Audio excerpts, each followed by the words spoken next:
I just wanted to make sure that you understood that I apologized for last week not being able to do this Zoom session with you.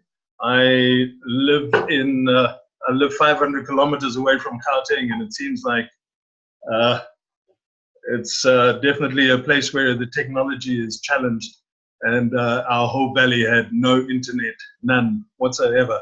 So try as we might, we couldn't get enough speed to actually create a picture that was sufficient for a Zoom session such as this. So my apologies for that one. Hopefully it won't happen again.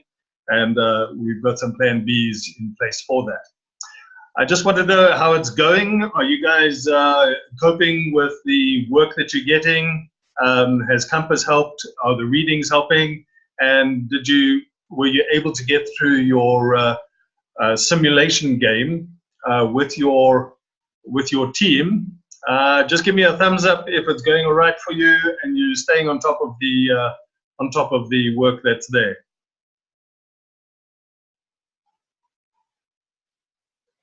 Okay, that's good. Whoa, I see a couple of thumbs down.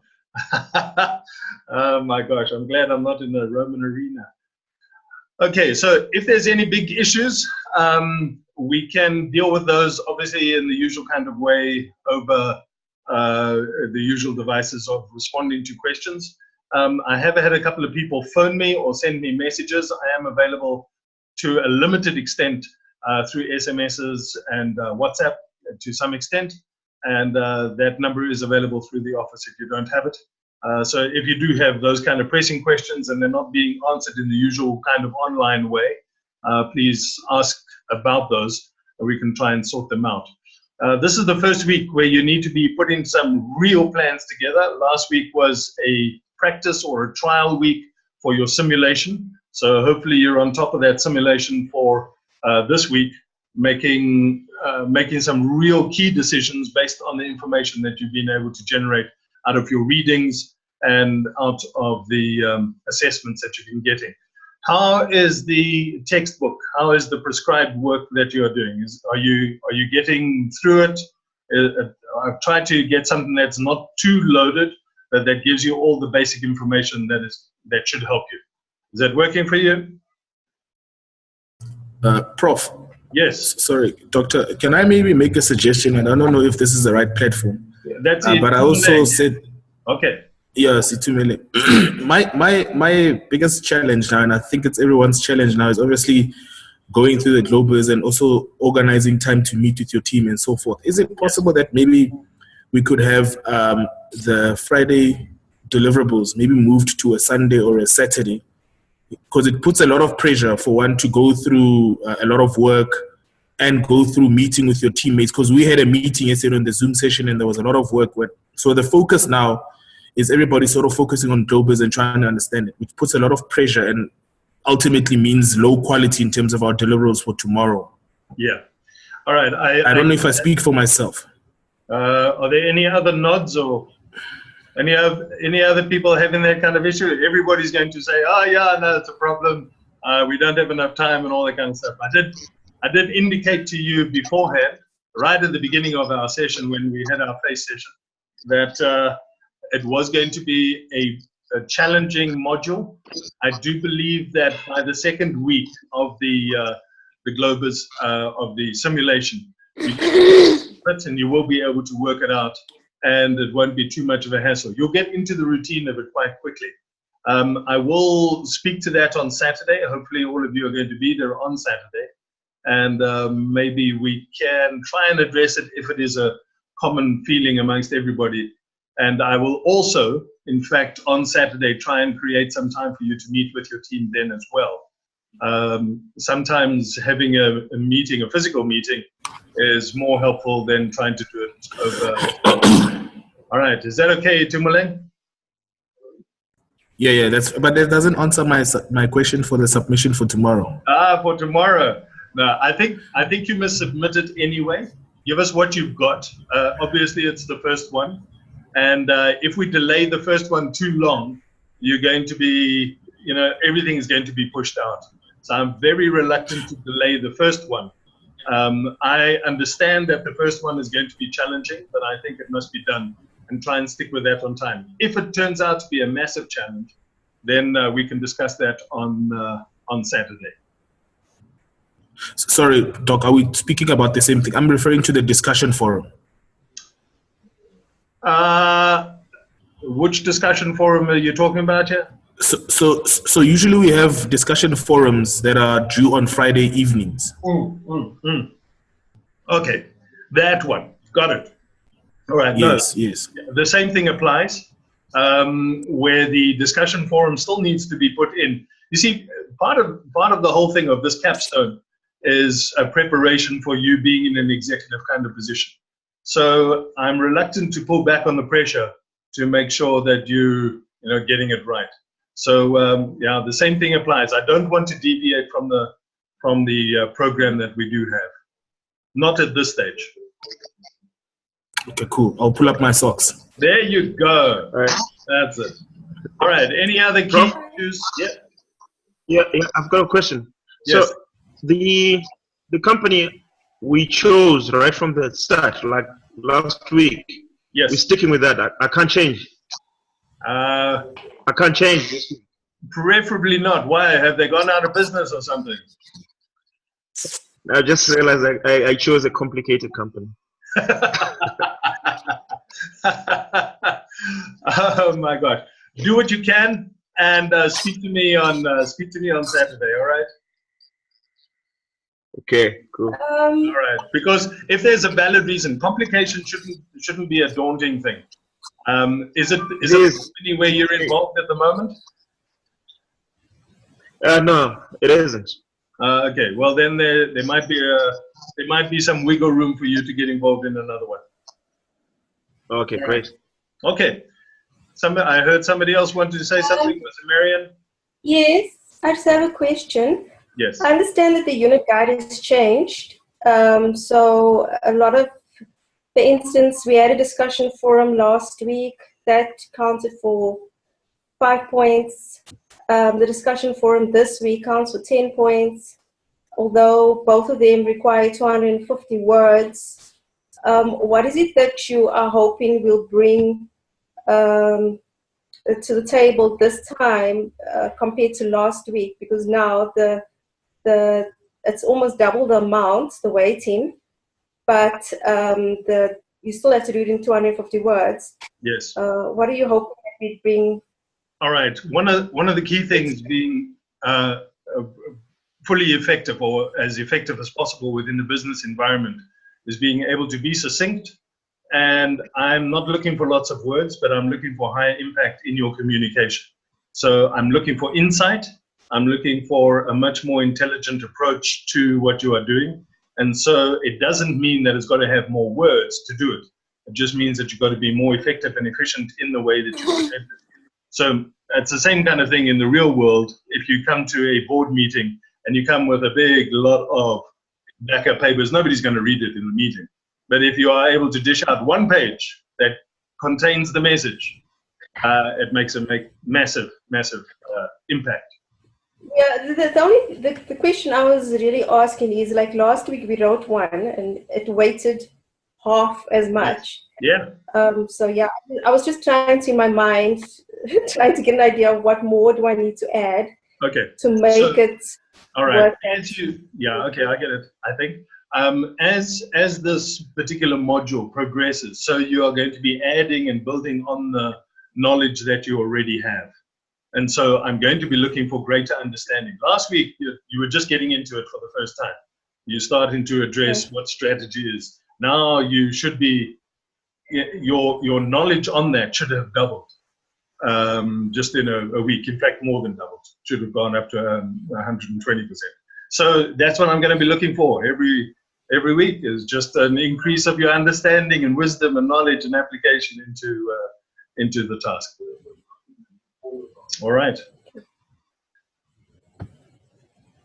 Can I add on another question?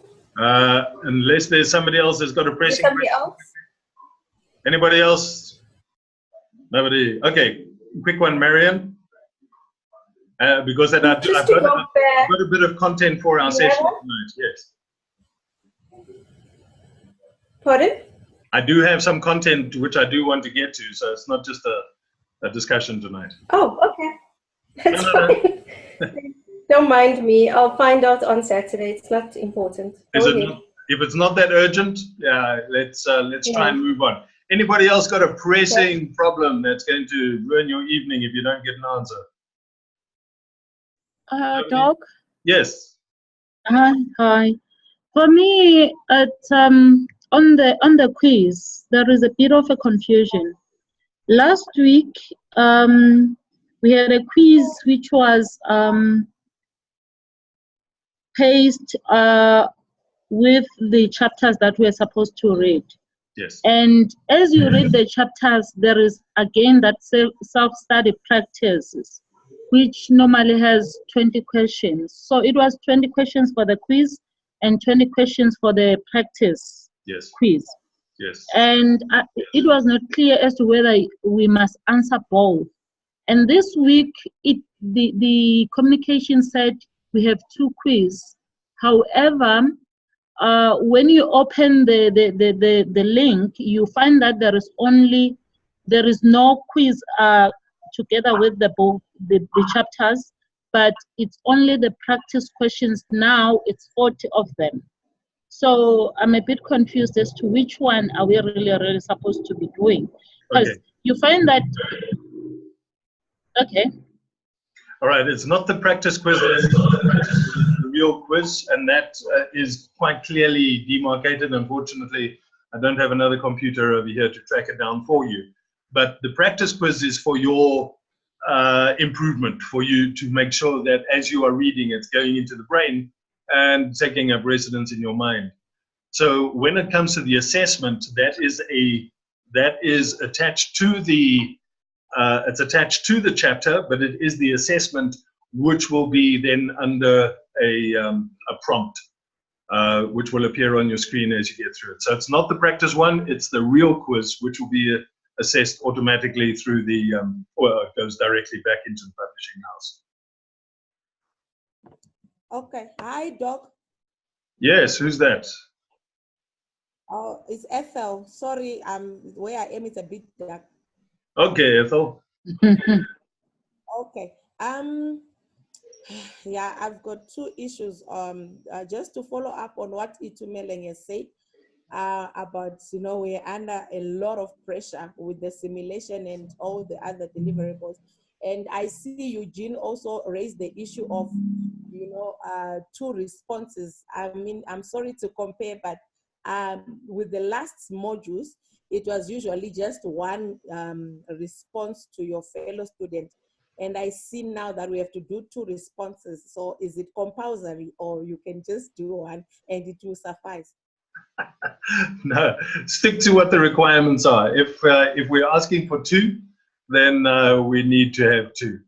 And not all of them were just 1 response. So sometimes there's a reason for having 2 responses that we require, so that we can see that there's a differentiation of your thinking and that you're able to deal with a higher level of complexity in your problem solving. So that's why we have it like that. And yeah, it shouldn't be too much of a load. Okay, no, that I got that. Then the second one, Yes. Is there a way of getting the correct answers from the quiz? Let's say you get 80% or whatever, then how do you know the correct answers of the ones that you would have missed? I mean, the assessment questions now. Yeah, no, I get that. As far as I know, there was, I'm trying to remember now and recall the screen to my own memory. As far as I know, there was a particular prompt or a button that you could click on for to get the right, to get the model answers. I will check up on that and hopefully have a response to you on that one for on Saturday as well. There should be something like that. Okay, sure. Thank you so much. I tried everything. I couldn't see it, so I would really appreciate that. All right, I'll check up on that. If there isn't one, and I'm pretty sure there is, if there isn't one, then I will find out why not, because that's one of the things that I obviously asked for. Okay, sure. Thanks. All right. Anybody else got an urgent question? No? No? All right. One of the things that I wanted to discuss with you that really relates to a thread that runs through from last week into all the different weeks that we're going to be together is the whole thing of your core values as you put them out and make sure that it works in your strategic planning. I've made note of it now in a number of the compasses and in a couple of the videos as well. So when you don't have sufficient grounding in your own values that then speak to the kind of stuff that you're doing and why you are doing what you are doing, then you're going to have some problems down the line because you'll end up doing the wrong things. So what we have to do is make sure that you yourselves have got some kind of an ethical base for this. I want to try and get you to a place where you've got your own ethical compass and a dashboard where you're going to be able to say, this thing is right, this thing is wrong. If you are not able to practice on that and discuss it now with your peers and maybe with some of us, if you've got any doubts about it, then you end up going into the real world and having problems. So by doing it here, this is a safe environment for you to examine ideas and questions and to ask the thing, why would something like this that is presumably corrupt, what difference does it actually make? Why, if I'm chasing a particular bit of business and I do it in this kind of way, why is that bad or why is that good? And so all of those things come down to your value system, based on your belief system, to make sure that it's actually going to work for you. So in doing this, I want to, let's see if we can get there. All right, so once we're looking at your leadership and your, let's see if I can get it to go that way. Why is it not moving for me? All right, why should we have ethics? Because some of you might have seen this. I did try and get it sent out to you in the absence of our Zoom session last week.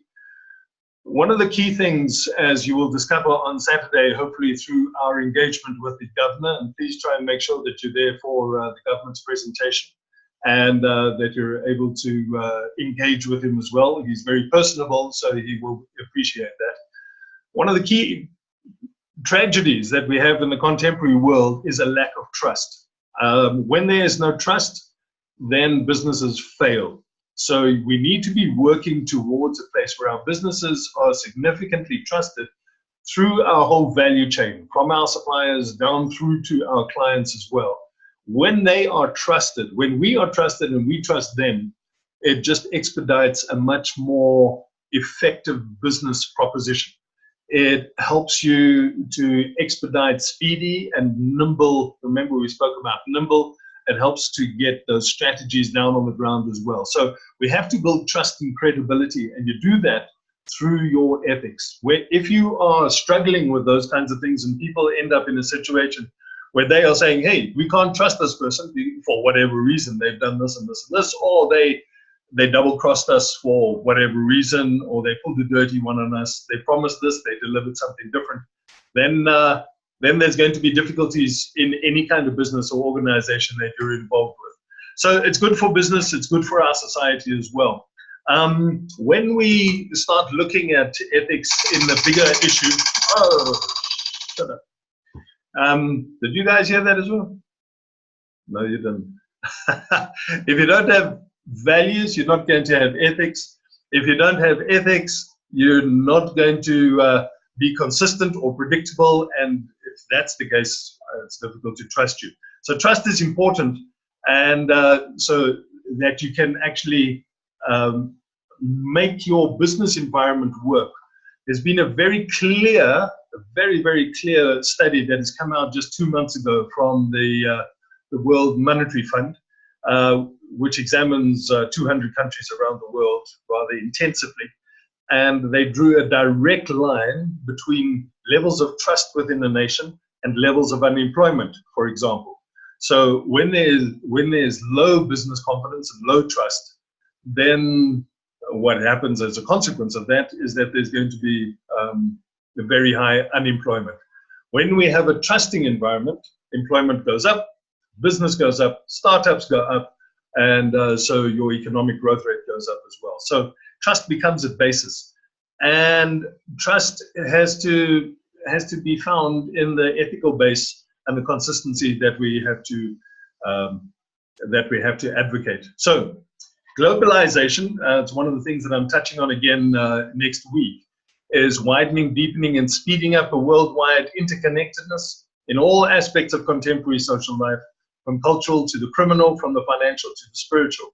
So when we see that globalization is happening so profoundly, all the more reason to ensure that there's some kind of clever and very clear ethical base. Otherwise, everything becomes a little bit fragmented.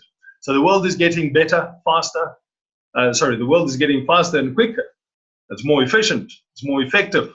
But is it actually getting better?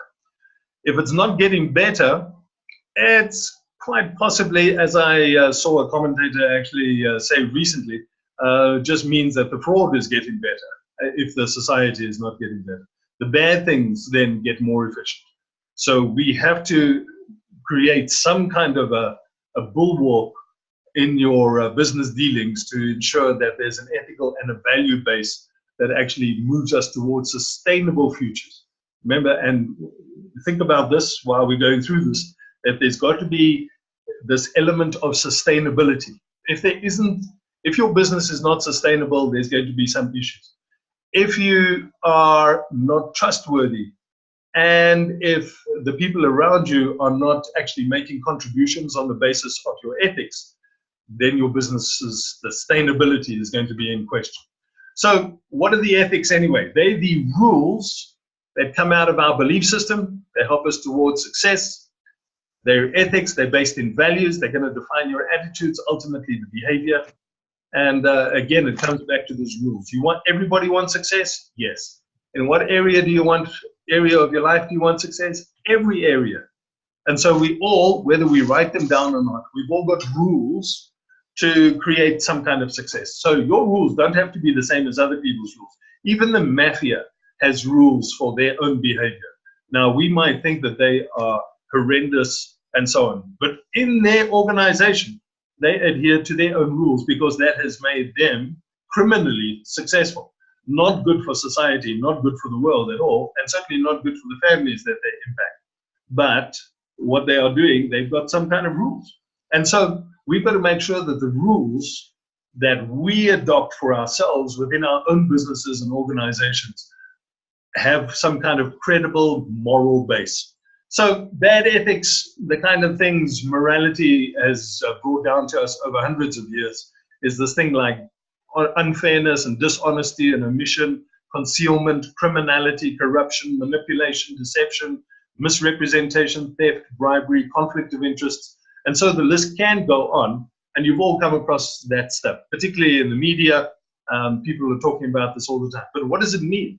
If you're a business leader and you've got to make the choice between maybe concealing something and making a business deal, what is going to win at the end of the day? Or you just omit to explain to the auditors a particular deal, and on the other hand, it means some kind of contribution to the bottom line. What are you going to go with? It's easy to see the criminality, but then what is going to be the difference between the morality on the one hand and criminality on the other? If something is criminal or against the law, does it make it immoral? And by the same token, if it is not against the law, does it make it moral? So in our country, we come out of a long history where the law itself was immoral. So what do you do then? There's got to be some kind of ethical base that keeps us straight to actually say, this is where we're actually going, and that is the moral way to go, as opposed to just the legal way to go. Sometimes it's easy to respond to law, but it's more difficult to respond to morality. And that's always going to be your challenge, particularly if you're moving into a global business framework where people are going to be challenging your morals, from different cultures and different parts of the world. So there's always this sort of challenge. It says, what about our community? Our community has certain standards, and maybe they will tolerate certain things and not tolerate others. So I've worked in, I don't know, lots and lots of countries around the world, and I can tell you some of those countries, the morality, the general social morality in the country, I was appalled at in some instances. And in other instances, I thought that they were a little bit too uptight, that they were expecting a standard from their citizens, which was not necessary. And they had tried to legislate the morality directly into the personal lives of citizens, which I thought was uncalled for. So that was my position in dealing with those kinds of different places. So we have what I call an ethical loop. And this is a process. This is a system that you might want to respond to at some stage. Maybe there's a discussion to be had in this. Lots of what we said previously when we met, remember the whole of business is about solving a problem to get a reward. So you solve somebody's problem, they give you a reward for it. Sometimes it's monetary, and sometimes it's through the gift of something from their business or whatever it is. So the reward is a great motivator to actually do any action. But where does it start? You can't just start with a reward. You've got to do something to get the reward. The reward is a consequence of something that you have actioned. So it starts again then with motive. The motive, why do you want to do what you are doing? Is it just to get the reward, or is there something else in there? So everybody's got individual motivators. Everybody is motivated by different things. From the motive, you've got to do some thinking. What do you have to think about? And there are, in your mind, there will be different filters. You say, this is okay on the one hand, but this is not so okay. You've got to think. You've got to apply your mind to some, as opposed to just responding or reacting worse to something on the basis of our primeval mind of desire or fear. Once we've done some thinking, then we move into action. Then comes the reward. But it doesn't stop there. If we had to take it further into our sustainability thing that we're talking about, from the reward, there's got to be something that comes out of that, and that is an outcome, which is either positive or negative. So that affects groups and individuals. It builds things up, it breaks things down, maybe it hurts, it heals. So on the basis of what is the consequence of this reward or action and reward, what is this outcome? The consequence. And we learn from that consequence, and we inform our lives and our future choices on the basis of that consequence.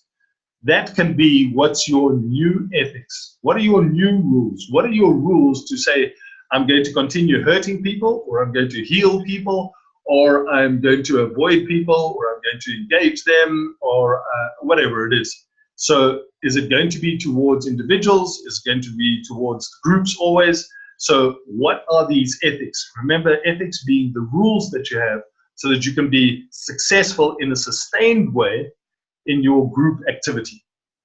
From those new ethics, you've got to ask yourself the question, what do you want?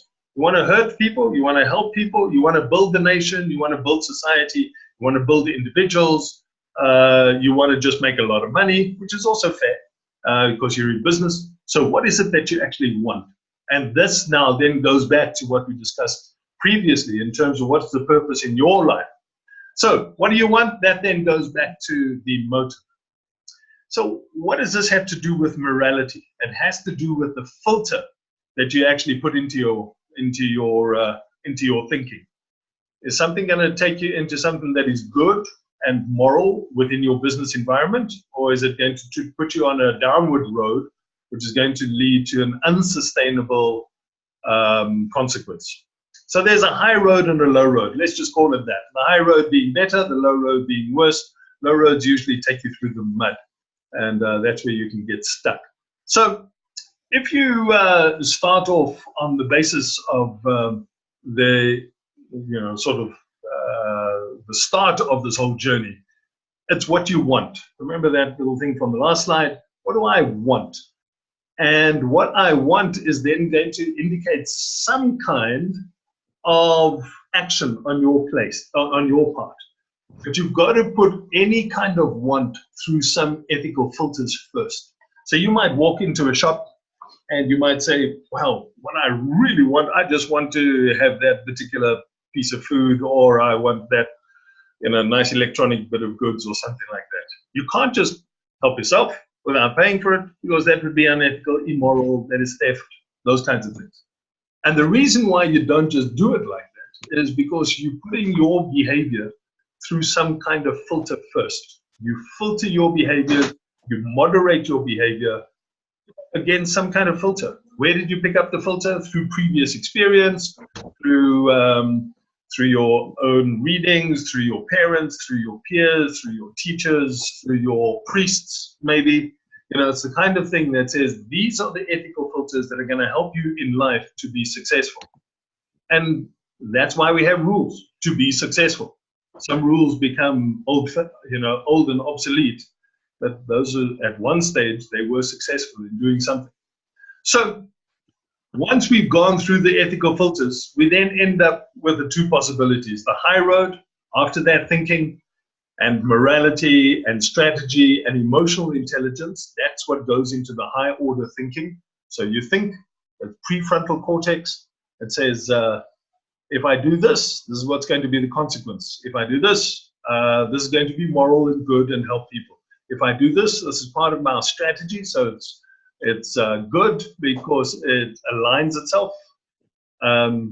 If I do this, excuse me, there's some kind of emotional intelligence involved with this, and I'm sure you all know what emotional intelligence is by now. And it's not just a reaction out of my base humanity. If I don't go through the higher order thinking, I'm just going to go through, some other kind of mechanism, reacting to things out of fear usually, or out of the base emotions, fear, disgust, and there are a couple of others. Depending on whose research you look at, there's between 6 and 12 of them.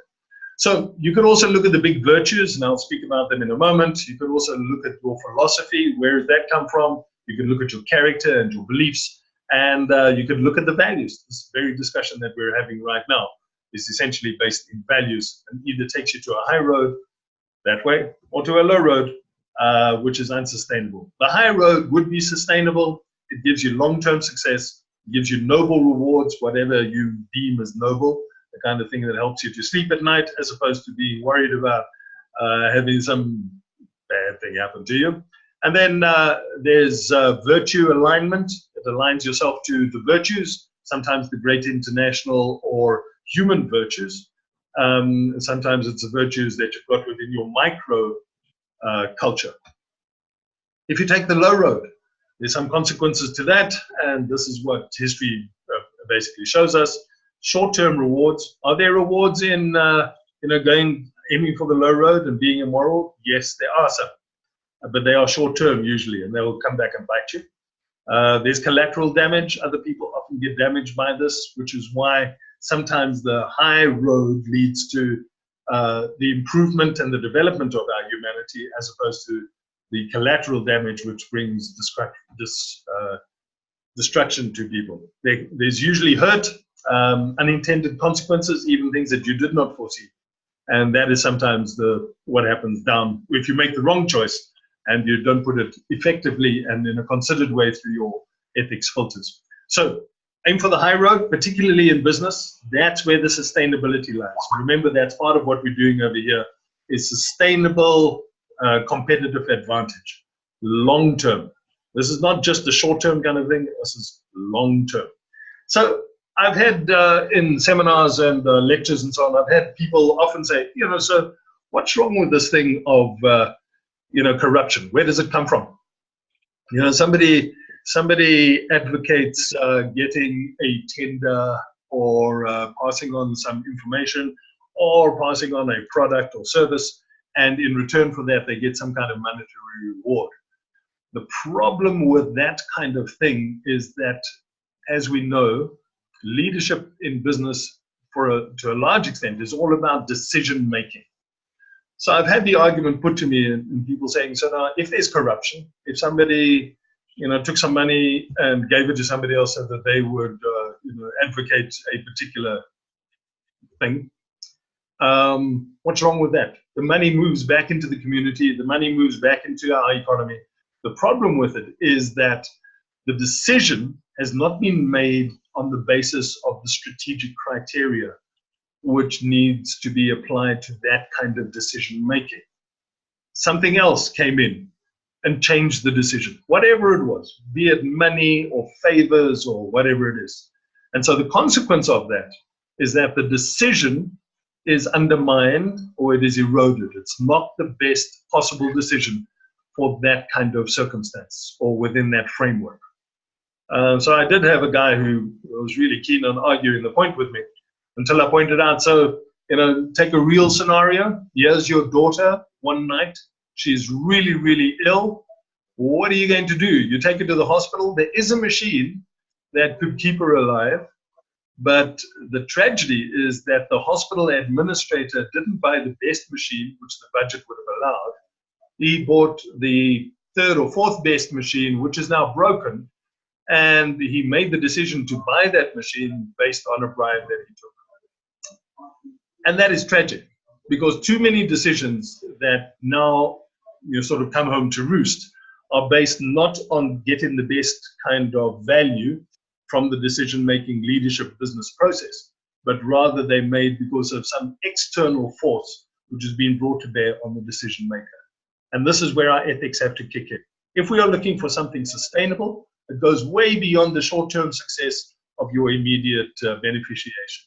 So we've got to look at some kind of moral code when it comes to our ethical base in business and in society, in any group or organization that you might be involved in. So this is an example of some good business values. This comes from one of the professional organizations that is operating in Southern Africa. And so their whole thing is to be legal, honest, and it has to be legal, it has to be honest and authentic, it has to determine purpose of your enterprise, be beyond expectations of mediocrity. That's a very nice value. You can do business with those kinds of people. You've got to be dependable. When they say yes, they're going to do something, they do it. Be professional. A good definition of professionalism that I came across was to deliver the goods no matter what the circumstances. That's showing professionalism. And then be passionate. We had a nice discussion about passion 2 Saturdays ago. The enthusiasm that comes with passion. This enthusiastic, it's a nice word. It comes from the ancient Greek, and basically it means the God breath inside. That's a direct translation.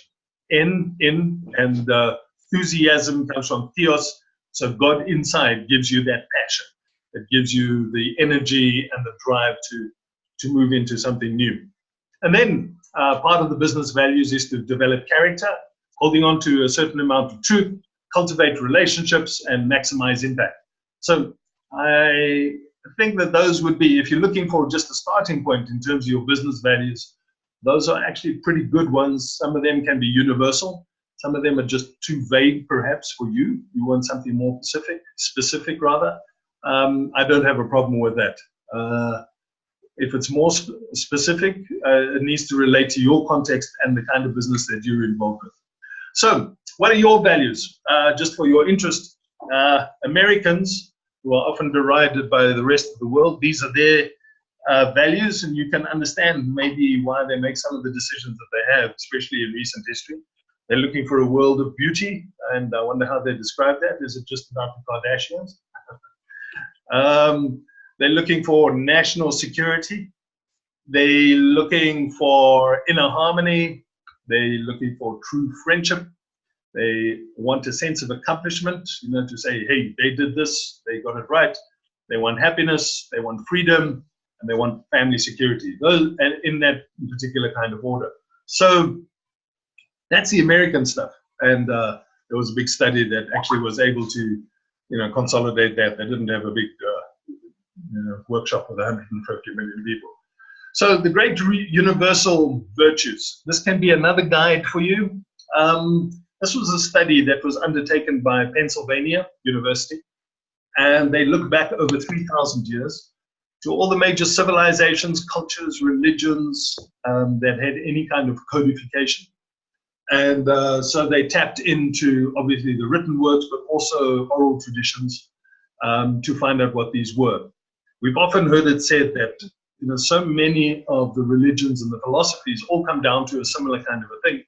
And sure enough, this is more or less what they found, and that there are some that are very common to, you know, all of them. And it's essentially six big things. And it's wisdom and knowledge. This is the pursuit of wisdom and knowledge. So every culture, every civilization that has had some kind of sustainability wants to encourage the people in that culture or civilization or religion to pursue wisdom and knowledge. Very good. Number two would be to have courage. So courage is the foundation of lots of decision making. It's the foundation of entrepreneurship. And some of you are going to be entrepreneurs and want to say that you've got to have courage to do that. Courage is also the mainstay of all development, because you might have a good idea which might be able to develop your business or develop society or develop communities or develop individuals. You've got to have courage to put it out there, because who knows, it might fail. So wisdom and courage, wisdom and knowledge, courage, humanity. This is the thing of being able to say, we appreciate the people around us and our community, and we care for humans. Compassion, and beyond the compassion, there's the Ubuntu, and we find that in many civilizations around the world. Humanity, care for humanity. Fairness and justice. If we don't have this, we get very upset. Think of yourselves when you have been cheated. You hate it because it's just not fair, or justice is not being seen to be done. Temperance, this is an old word, just means being able to say no or able to say yes in the right circumstance. The more modern application of this would be in the realm of emotional intelligence. And then number 6 is the transcendence. And this is understanding that our humanity has a greater element to it. Some people express this through their faith. Some people use this transcendence but into some kind of spiritual existence or appreciation. So those are the 6 big ones. The reason why I give you this is, as you develop your own code of ethics and value system, maybe what you want to be looking at is to say, does it align with some of these big ones? Because if it doesn't, either you're a great pioneer or maybe you're out on a limb and you're going to end up in trouble. Because this is the sustainable stuff. Maybe something that you're doing which contradicts a couple of these things, or 1 or 2 of them, might actually lead you into some trouble. Way beyond just what is legal and illegal. This is just the mainstay of humanity as we develop into the future. So, what is the rules for rules? This just helps with business. I've been asked a lot when people are trying to develop, when businesses are trying to develop their own value system. This is where it is. First of all, I think any rule or any value system must work. If it's not working, why bother to have it in the first place? So you put it in place because you want it to work, either to help your organization or the individuals in the organization, but you don't just have it because it looks nice in a frame on the wall. It's got to be a working thing. It's got to generate sustainable success. Now, I've emphasized this enough this evening already. Sustainable, it's got to be successful, and that's part of the work thing. Number 3, it's got to be good for people. Without people, you don't have a business. I don't care what business it is. You're going to have people either inside it or outside it that are reliant or affected by your business. And if it's if what you are doing and the decisions you're making are not good for people, there's going to be trouble. Sooner or later, believe me, there will be trouble if your value system does not include people. You see, that's part of what aligns itself to the previous slide that I showed you on the great universal values. So the checklist, excuse me, the checklist. If I do this action, will it work? Ask yourself that. So as if you're wanting to, if you've got a dilemma in your business, you're making a decision, should we help these people, should we not help these people? If I do this, Will it work, first of all? And that means, will it bring success? So the action, the success, is it going to be sustainable? Is it not going to be sustainable? Not only does it work, but will it bring actual success? Will it, if my success is determined by my earnings, will it bring that? And if it doesn't, the next one is my success sustainable in the big picture?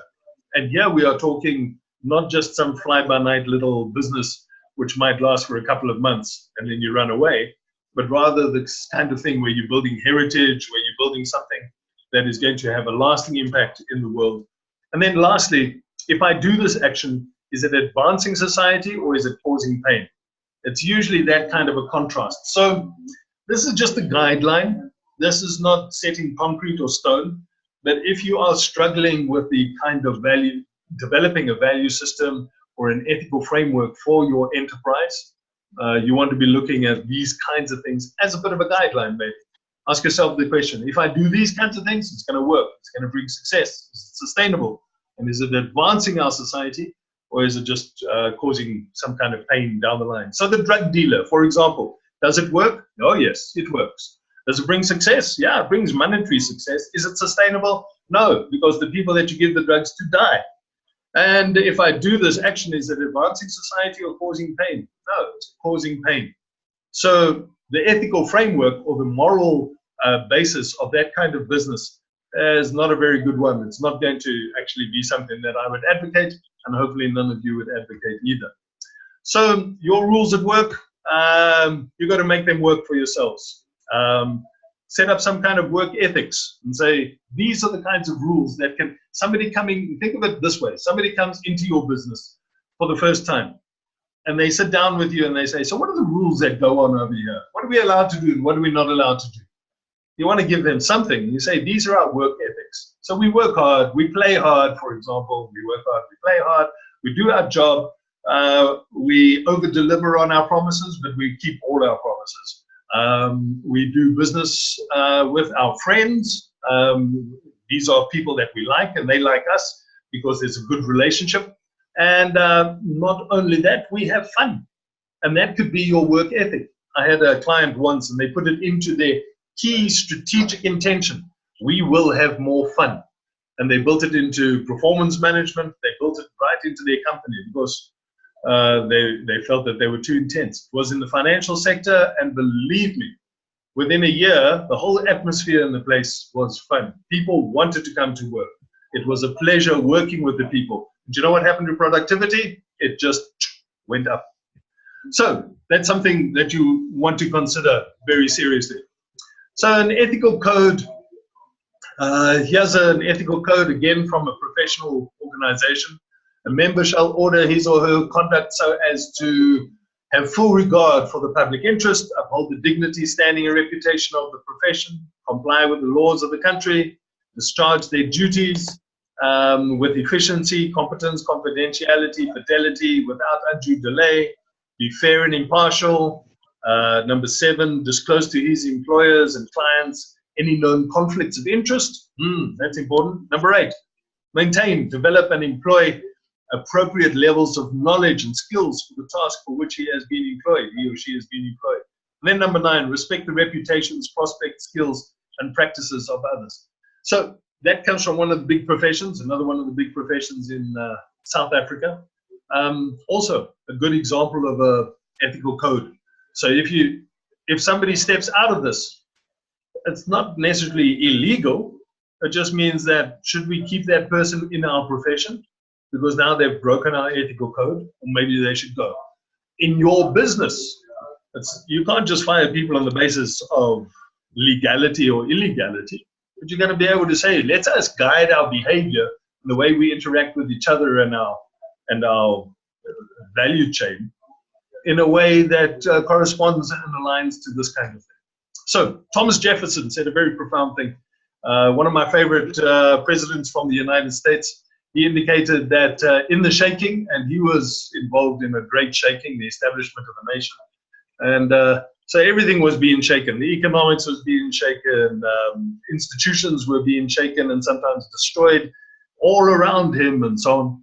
Politics was in complete upheaval. There was massive corruption all over the nation at that stage, and the nation was very, very young.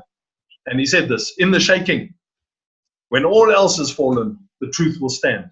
And maybe this is a key thing. Why do we want to have ethics? Well, it has to be based in some kind of truth. It's got to be based in something that's going to say, man, this is it. This is the kind of thing that is going to keep our business going well into the future. And if you're not building it on truth, what are you building it on? Some notion, some vagary of your emotional desires, or something that just comes easy? Maybe you've got to take it beyond that into something that is going to be sustainable, something that's going to create heritage, and something that is going to correspond to your passion and into your purpose as you put that into the lives of other people. So these, there are a couple of other things I just wanted to bring to some of you. Who are the people in business who are often just going to cause trouble?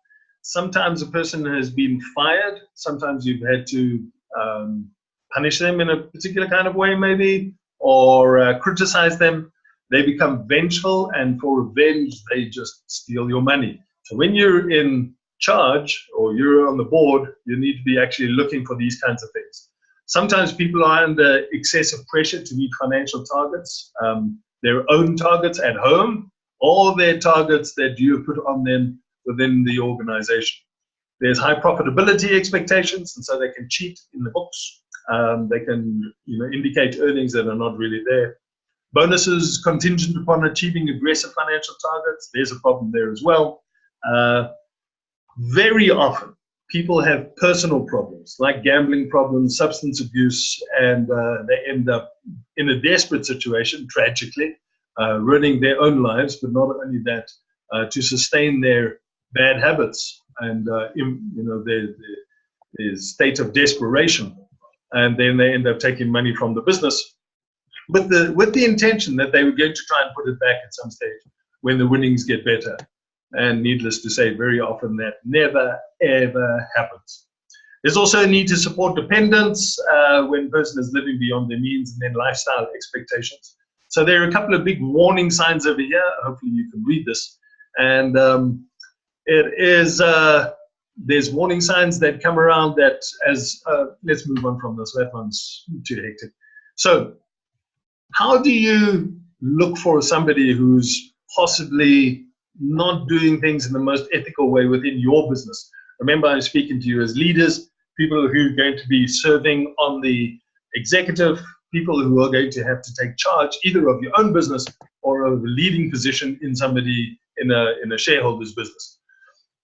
When you're looking for trouble, and this comes down to the ethical base and the morality, which is part and parcel of the foundation of all strategy. And this is just indicative of cleaning up the organization. You see somebody whose lifestyle seems excessive for the income that you know that they get, that could be a red flag. The person refuses or does not seek promotion and gives no explanation why. Some people don't want promotion because they're in a situation over here where they're skimming money, and if they get promoted, either they're going to be found out or they're not going to be in their position anymore where they're handling that kind of money, perhaps. Sometimes people are surrounded by favorites, or they're surrounded by yes men, and these are the people that won't actually blow the whistle and say, hey, there's a big problem over here.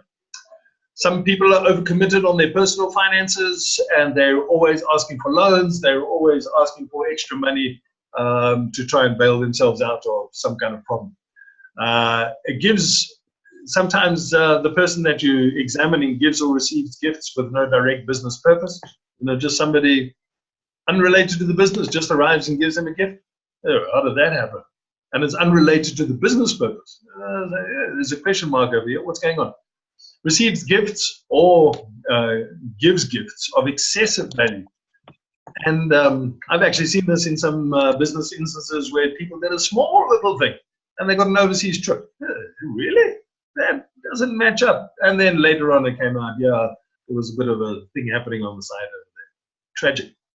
Large expense claims. We've seen that in the media almost on a weekly basis. Vendor suppliers will only deal with this individual. So you've got a supplier and you're saying, okay, well, for this week, can you speak to so-and-so? And then they say, no, we only deal with so-and-so. Why? And then they don't explain why. And then later on, it might just come out that there was some silly business going on there as well. It's always traveling for something, lots of traveling, and then frequent payment of expenses for a third party. And a lot of people have been guilty of this one, where it hasn't been related to the business and money has been funneled out of the company in order to create some kind of backdoor of beneficiation, which isn't business related, but in fact is detrimental to the business. So in your leadership position, look for these things, and hopefully you're going to be able to save yourself a great deal of pain and anguish into the future. I just want to go back to something earlier when we were talking about building an ethical framework, and you want to do that for yourselves. So hopefully you've given this some kind of thought already, because I did ask for something like this when I saw you, and then last week. But everything is about being able to monitor it, to create it, and then monitor it in some kind of way. Think to yourself this way: if you're in charge of a business, is there a way that you could have a dashboard of ethics and say, we're on track, we are keeping our morality together, we're making our people happy, we're advancing our communities and our society, and we're obviously legal, and just so that you've got some kind of a dashboard. When you drive a motor car, there's gauges all around. All they're doing is measuring how you are doing on your journey. And if there's a problem, there are little red lights that go on. So imagine the advantage of this, and I've been involved with some organizations and companies where they've actually done this. And they've set up a dashboard that says, we have to manage ourselves, so we've got to measure how we are doing in this regard. Are we advancing society, or are we just sucking stuff out of society? Are we helping people, or are we hurting people? What red light goes on when somebody does something really, really bad? What kind of accountability do we have with some of our people? So let me challenge you to actually try and set this up for your own organization. What kind of things would you put onto your dashboard, and what kind of ethics would they relate back to? Okay, so I'm more or less finished. I just want you to understand that ethics, without ethics, no matter how amazing the strategy is, it is in danger of being eroded because you don't have a good foundation. It is in danger of creating efficiencies for the completely wrong purpose. So it would be horrible if the evil people of this world had fantastic strategies. What we would rather have is the good people have fantastic strategies and make the world a much better place.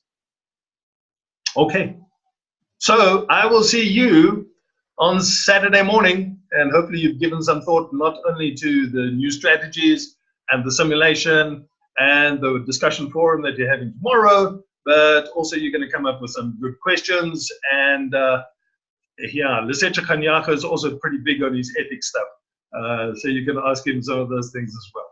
All right. So let me just get out of this thing, and oh, I can see a lot of you all over there again. That's great. Have a good one. Have a good evening. Work hard, study hard, try and get to your readings in an ongoing kind of a way. All right, everyone. Thanks, Doc. Ciao.